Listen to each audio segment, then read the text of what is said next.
Como as democracias morrem. Todos nós já lemos a respeito de instituições democráticas que foram derrubadas por meio de revoluções ou golpes.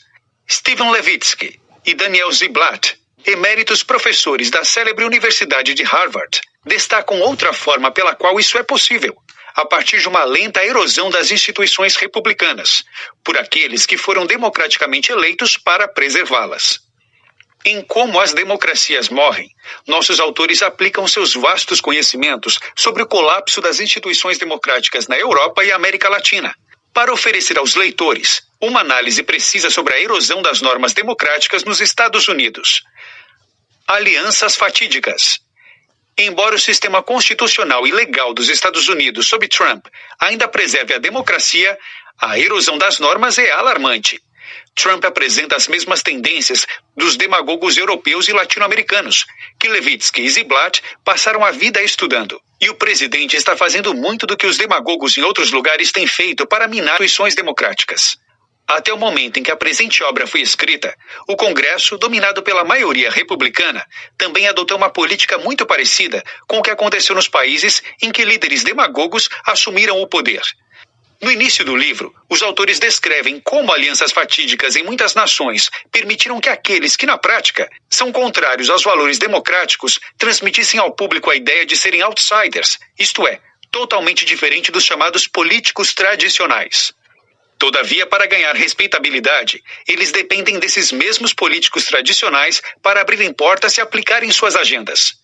Em muitos casos, os outsiders demonstram um comportamento autoritário, porém os veteranos da política acreditam que podem mantê-los sob controle e assim os apoiam por pura conveniência. Em vez de impedir a escalada desses potenciais ditadores, as alianças fatídicas ajudam a levá-los ao poder. A negligência dos velhos líderes políticos geralmente marca o primeiro passo de um país em direção ao autoritarismo, o que pode ser facilitado quando o país em questão não possui um arcabouço legal adequado para preservar suas instituições. Nos Estados Unidos da América, figuras autoritárias surgem de tempos em tempos ao longo da história. Henry Ford é um desses extremistas. Ele protestou ativamente contra judeus, banqueiros, comunistas e foi impressionante o suficiente para Adolf Hitler dedicar-lhe alguns elogios. Ford também tinha suas próprias aspirações políticas. Ele quase obteve uma cadeira no Senado em 1918 e entabulou negociações para concorrer à presidência em 1924. No entanto, o status quo partidário da época foi capaz de frear suas ambições. Huey Long e o padre Charles Coughlin são duas personalidades autocráticas bastante conhecidas da década de 1930. Joseph McCarthy, por sua vez, é o exemplo mais famoso dos anos de 1950. Como Trump, esses líderes jogaram para o populismo, mas, ao contrário do atual presidente, foram impedidos de ascenderem à presidência. Guardiões da América. Levitsky e Ziblatt acreditam que há duas razões principais que explicam o sucesso de Donald Trump. A decisão proferida pela Suprema Corte, favorável às posições da Citizens United, poderosa organização não governamental de tendência conservadora, que tornou praticamente ilimitado o financiamento privado das campanhas eleitorais. 2. O surgimento de novas mídias.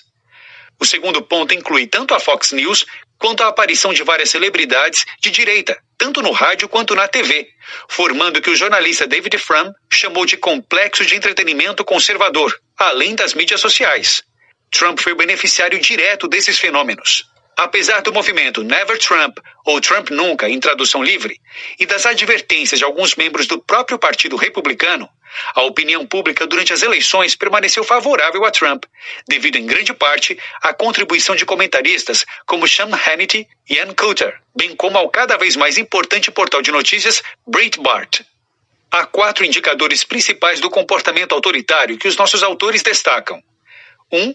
Rejeição às instituições democráticas, ou pelo menos um baixo comprometimento com elas. 2. A negação da legitimidade dos opositores políticos. 3. A tolerância ou encorajamento à violência. 4. O desejo ou a disposição de reduzir as liberdades civis. Mesmo antes de sua eleição, Trump exibia todos esses 4 sinais que agora tornaram-se mais evidentes. O Partido Republicano negligenciou sua responsabilidade com a democracia, deixando de assumir uma postura firme e fundamentada em seus princípios contra o então candidato.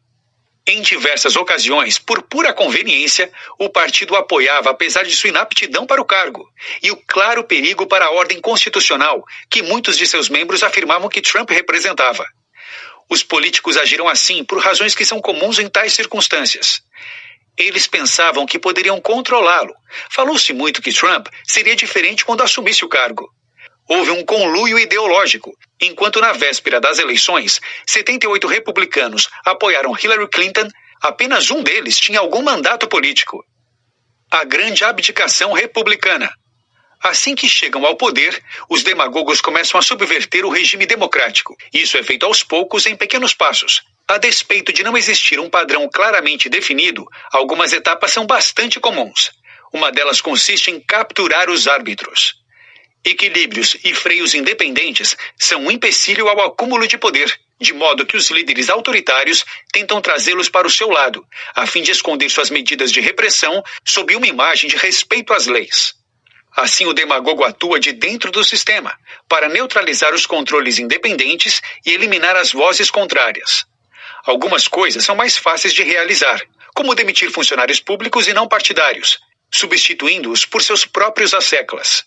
Se os tribunais ou a comunidade de inteligência são independentes, tentar enfraquecê-los é uma conduta típica. O objetivo final é atraí-los, embora seja uma excelente maneira de criar um artifício de legitimidade. Se eles forem cooptados, passam a ser usados como armas para investigar ou processar inimigos políticos e para proteger os aliados e o próprio líder. Subvertendo a democracia. Outras vozes independentes na sociedade civil também precisam ser silenciadas. A imprensa, por exemplo, pode ser intimidada ao ponto de praticar a autocensura. As ameaças de Trump de aprovar leis contra a difamação de figuras públicas são uma clara tentativa de fazer isso. Suas conhecidas acusações de que os veículos jornalísticos que se contrapõem à sua administração são inimigos do povo e produzem apenas notícias falsas representam alguns de seus repetitivos esforços em minar o significado da imprensa livre e de sua independência.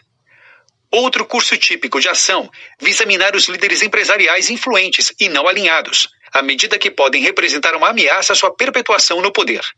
As ameaças de Trump em processar Jeff Bezos, proprietário da Amazon, e do jornal Washington Post, por supostamente violar a lei antitrust, e a sua tentativa de impedir a fusão entre a Time Warner e a AT&T, evidenciam a disposição autoritária do presidente. Chefes políticos autoritários também costumam fazer tudo o que podem para silenciar vozes culturais alternativas, como atores, músicos e atletas. De ataques a Susan Sarandon, a jogadores da NFL, Liga Profissional de Futebol Americano, não faltam exemplos na administração Trump. As grades de proteção da democracia.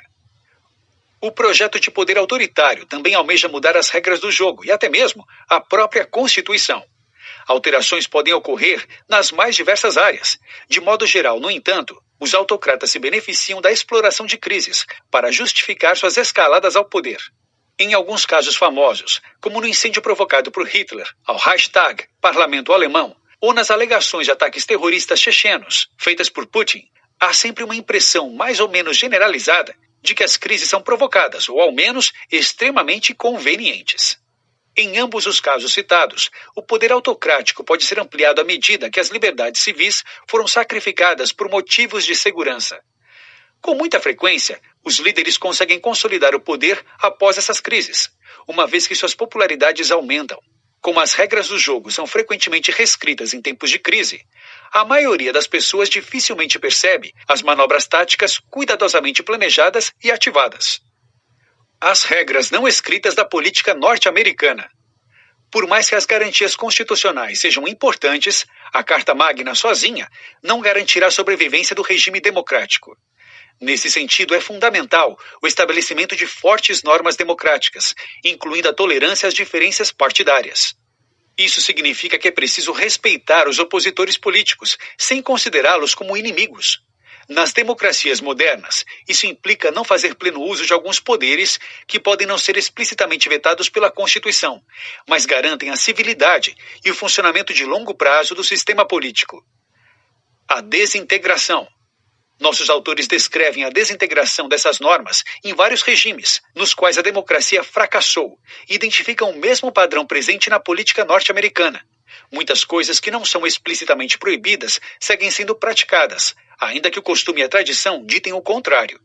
Algumas das mais interessantes partes desta obra se dedicam a mostrar como as regras não escritas emergiram e funcionaram na história da política estadunidense, bem como as ameaças às normas democráticas que o país experimentou. Com o passar do tempo, o controle que emergiu dessas normas foi acompanhado de políticas que excluíam os negros e as mulheres, de modo que os Estados Unidos não podem ser caracterizados como totalmente democráticos durante a maior parte de sua história. Trump contra as grades de proteção. Todas essas considerações convidam os leitores a refletirem sobre Donald Trump, uma figura verdadeiramente única na política dos Estados Unidos, dada sua peculiar forma de enfraquecer as normas democráticas. O livro destaca de maneira útil exemplos que mostram seu caráter autoritário e suas tentativas de enfraquecer os freios e contrapesos do sistema político e de capturar os guardiões tradicionais daquela democracia. Um fator extremamente preocupante é que sua retórica começa a banalizar certas atitudes e comportamentos profundamente antidemocráticos. Para os autores, com efeito, nunca um presidente foi capaz de desrespeitar tantas regras não escritas em tão pouco tempo. Onde há uma norma de longa data contra o nepotismo, ele rompe com isso, nomeando sua filha e seu genro para postos-chave de sua administração. Onde há uma norma de civilidade contra adversários políticos, Trump acaba com ela, ameaçando investigar Hillary Clinton e acusando falsamente Barack Obama de tê-lo espionado durante a sua campanha. Trump tem mentido em um nível verdadeiramente sem precedentes, de acordo com a PolitiFact, projeto sem fins lucrativos e vencedor do Prêmio Pulitzer, a mais importante premiação jornalística. Na eleição de 2016, 69% de suas declarações públicas foram comprovadamente falsas. O jornal The New York Times detectou que ele fez pelo menos uma afirmação falsa por dia em seus primeiros 40 dias no cargo. Ao agir assim, Trump enfraquece o poder dos Estados Unidos no concerto das nações. O país já não é mais visto como modelo de democracia. Afinal, qual é a credibilidade que pode transmitir uma nação cujo presidente ataca diariamente a imprensa, ameaça trancafiar seus opositores e alega não aceitar nenhum resultado eleitoral que não seja sua própria vitória? Salvando a democracia. Levitsky e Ziblatt consideram que há duas forças principais responsáveis por essa situação: o extremismo racial e religioso e o crescimento da desigualdade econômica entre as pessoas. A divisão racial e religiosa alimenta ainda mais a polarização política em um contexto no qual os políticos dependem de financiamento empresarial para viabilizar suas campanhas, perdendo o controle de seus próprios partidos. Os autores sustentam que é necessário uma democracia multiétnica, em que os políticos não estejam em dívida permanente com seus financiadores, e assim respondam somente aos interesses dos eleitores e do povo. Notas finais. Como as democracias morrem é uma obra extremamente informativa, sobretudo quando estamos vivenciando em nosso dia a dia uma polarização profunda o suficiente para dividir famílias e amigos entre coxinhas e mortadelas. A presente obra certamente aporta uma bem-vinda iluminação para entendermos melhor os dias sombrios que teremos pela frente.